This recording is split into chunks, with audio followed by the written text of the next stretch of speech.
recording. Hello, everybody. This is Awaken, the Center for Divine Awakening, and I'm still just setting up all my little cameras here to see if we can figure out how to run two at once. I know people who are smarter than me do it all the time, so I think we are live on Facebook and we are recording on Zoom, and I am Eliza Bloom Robinson, and this is the Sunday inspiration. The weekly inspiration happens to be on Sunday evenings. Today happens to be the 26th of November, and so we are live tonight, and this is a weekly gathering. We're at 7 o'clock Mountain Time. And this is the Center for Divine Awakening. I feel like I'm stumbling a little bit, so let me take a breath. And I see people are popping onto Facebook, which is really, really wonderful, and it's distracting me at the same time. So if you're live on Facebook, welcome, welcome, welcome, and feel free if you'd like to jump on over onto the Zoom, and you can participate in the discussion.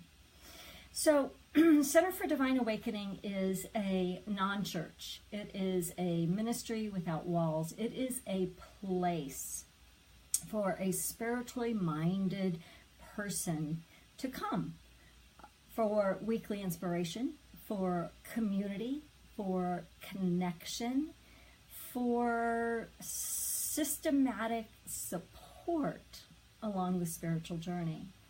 And tonight we're talking about curiosity. What about curiosity? So the format, for those of you who are new, is I'm going to talk for about 15 or 20 minutes or so, and then we're going to close down the Facebook and have an open conversation on Zoom. That's why the Zoom link is there.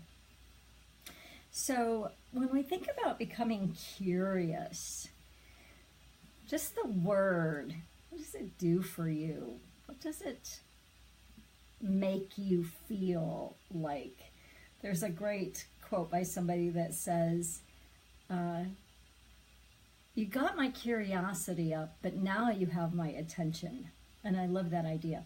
I was thinking about the quote, curiosity killed the cat, right? How many of you had an experience when you were growing up that said, oh, curiosity killed the cat? Stop the curiosity. Quit being so curious and do what I tell you to do. Quit thinking, slow down, be quiet, right? I see Vivian nodding and Aaron's typing it up. Yeah, oh, thanks, Aaron.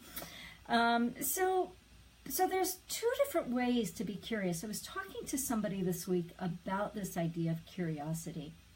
And there's two different ways that I want to present it tonight. And the first one is really strictly vibrationally. So vibrationally, curiosity can raise your vibration. However, the second way I'm going to talk about curiosity, I'm actually going to do first. When you get curious in a manner that says, how is this going to work out? What am I going to do? How am I going to do this? And la, la, la, la. It can actually bring your vibration down. So in our willingness, in our desire, in the realm of divine awakening, which is about landing into the truth of ourselves and landing into our own essence and awakening our connection to our own self, our higher self, connection to that which we call spirit or source or creation, connecting to then sisters in a circle. This is not exclusively for women. I say sisters because it works better with connecting with sister, soul, and self, right? Or sister, soul, self, soul, and circle. That works pretty well as well. But it is about finding that place deep within us. Some of us have it as a moment of inspiration or a moment of bliss or a moment of DNA changing, actually, right? I'm nodding at one of the people who's live on the Zoom. It happens in these opening places, but that's not the end all of the awakening process. That actually is the beginning of the awakening process. Because the awakening process is really about expanding our consciousness from a state of separation into one of oneness or wholeness. A state of awakening is really beginning to move, not just for a brief moment, but for our whole way of being, from our head, our logic, our thinking, our figuring out place, into our heart. The physical heart, the emotional heart, but even deeper than that, the spiritual heart. And the spiritual heart is that place of awakening. The spiritual heart is the place of, I'm just muting everybody because I'm getting a little feedback, is the place of landing in our divinity, landing in our connection with all that is. And so when we land in that place of our spiritual heart, we automatically become curious. Or if we become curious, we open ourselves to bypass the mind and get into our bodies, our physical bodies, and then from our physical bodies into our heart, into a greater awareness, into a perspective that will be greater than our logic. So the idea of becoming curious is the idea of putting on maybe a superpower, or practicing or leaning in with a spiritual truth principle. If curiosity was a spiritual truth principle, if spirituality was a truth principle, then we would learn how to use it. So there's a quote that says, curiosity is a superpower if you have the courage to use it, right? So we have to bypass all those things that we learned when we were children. We have to bypass all of the patterns and the beliefs that says you can't be too loud and you can't be too big and you can't be too bright and you ask too many questions and why don't you just sit down and be quiet, right? All of that stuff that we carry, and everybody carries it except for maybe one of our young people here who was probably raised by a very conscious mother, right? I'm nodding at another person who's live on Zoom with us, right? She's like, what? But become curious. The idea of becoming curious is a tool, is a practice.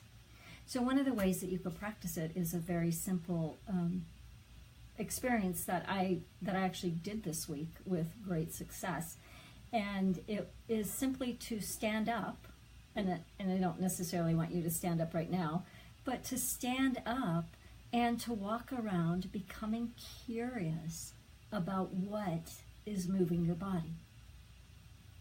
Not why you're moving or how you're moving or where you're moving, but what is it that is behind the movement? And when I use the idea of curiosity, I want you to be in question. It's another spiritual principle. You can read about that in my newest book, What is Mine to Do? The Spiritual Discernment Work. But when you stay in the question, it opens you into a different possibility. It keeps you expanded in the infinite. For example, if I say, what is moving my body? What is behind the movement I'm experiencing in my body? I can become very curious. But as soon as I start thinking about what the answer to that might be, see, this is critical. As soon as I start thinking and looking for the answer to that question, I start to shut my mind. You might even think you're expanding your mind. You go, well, it might be spirit, it might be source, it might be creation, it might be quantum physics, it might be quantum mechanics, it might be actually mechanical or neurological. What is it? But if you stay in the question, can you feel that? Can you feel that expansion of staying in the question as opposed to trying to answer the question? And this is the place where I see a lot of people start to get stuck. So if you become curious about anything in all the world, about your personal relationships or about your career or about something that may have happened in your life that is like a speed bump, it's like, whoa, what was that? Become curious. Oh, what was that? What is there for me to see around this? What is there for me to feel around this? What is there for me to experience around that? The what keeps you in expansion. It keeps you in a place of curiosity. It keeps you opening. So bottom line, anytime you become curious and it opens your mind, every time I say opens, I feel myself getting taller and my shoulders are dropping from my ears and my chest is opening up.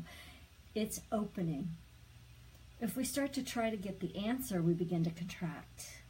Oh, well, it must be because I'm a bad person and somebody did something wrong. It must be karma. It's like, oh, gag me, right? Not that that's a bad answer, but can you feel how heavy it is? How can I be in this? I usually say don't ask the questions how, but how can I stand in this given what is? Who am I willing to be? Can I be patient? Can I be kind? Can I be compassionate? Can I be curious?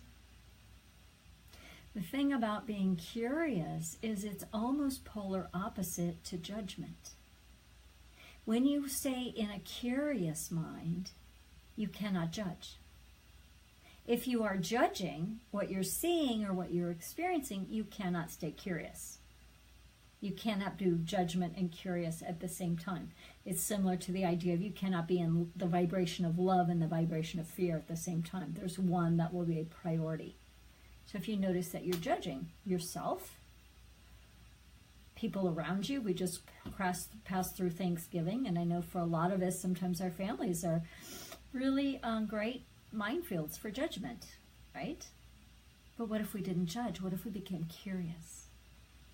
What if we leaned into discovering something new, discovering something different, discovering something more expansive?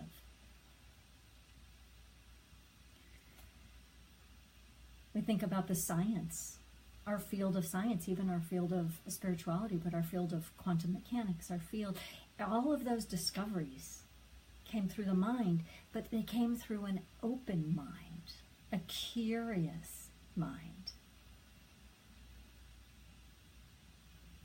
So the urge to discover is expansive. The desire to know depends on how you feel about it, right? Depends on where you are with your intention behind it. If you want to know and you stay curious, you're opening and expanding. If you want to know, like, I need to know now. I used to have a big, really strong need to know. My husband will tell you, when we were first together, it's like we did a lot of time long distance, and it'd be like, well, okay, when are we going to see each other again, right? We'd spend 5 or 6 days, and then we'd be apart for 2 or 3 weeks, or 3 or 4 weeks, or whatever. And I'd be like, I need to know, I need to know, I need to know, I need to know when you're going to call, I need to know when I'm going to see you, I need to know, I need to know. Well, over time and over my work, my own work, I don't have much need to know, hardly at all. It almost is counterintuitive, because I so don't need to know that would serve me to need to know it sometime. Anyway, that was sort of digress there for a little bit.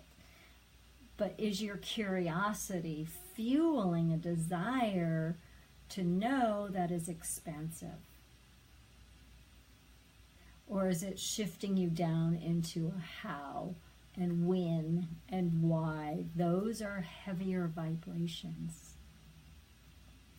And so becoming curious in any situation can change everything.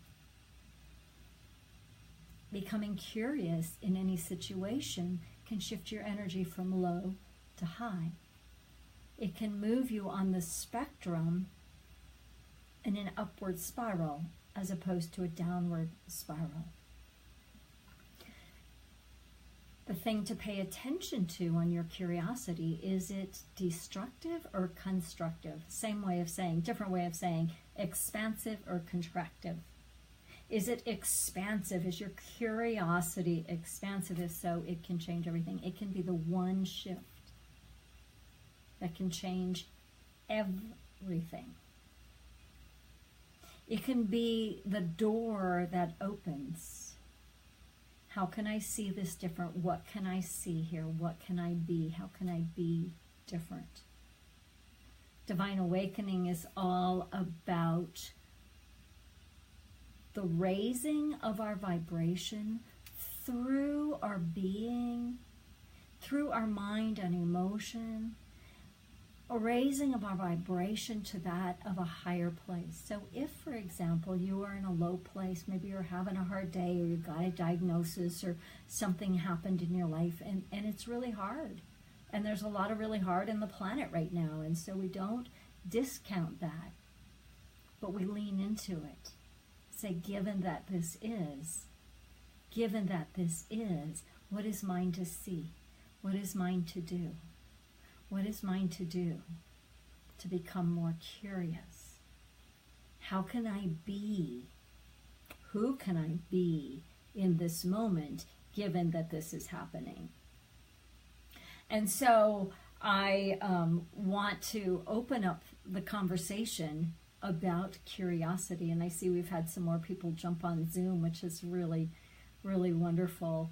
And before I close out the Facebook Live, if you are on Facebook and you would love to join into the conversation, we'll take about 15 or 20 minutes or so, just whoever's present, talking about this idea of being curious. But before we do that, I want to just say I'm Eliza Bloom Robinson, and this is the Center for Divine Awakening, and this is our weekly inspiration and conversation time. I'm so glad that you joined us. We're here every Sunday evening at 7 o'clock Mountain Time, because I happen to be in Mountain Time right now, but 7 o'clock Mountain Time, 8 o'clock Central Time. And it is my hope and my desire that these Sunday inspirational conversations and discussions are the perfect way for you to wind down from a busy weekend, for you to take a break, for you to be fed, your body, mind, heart, and soul fed before you go into a busy work week. We also have some membership opportunities that are available. I'll post that a little bit later. But if you are on Facebook and would love to jump over, just click through on that Zoom link, and we'll see you over there in just a moment or two. Much love.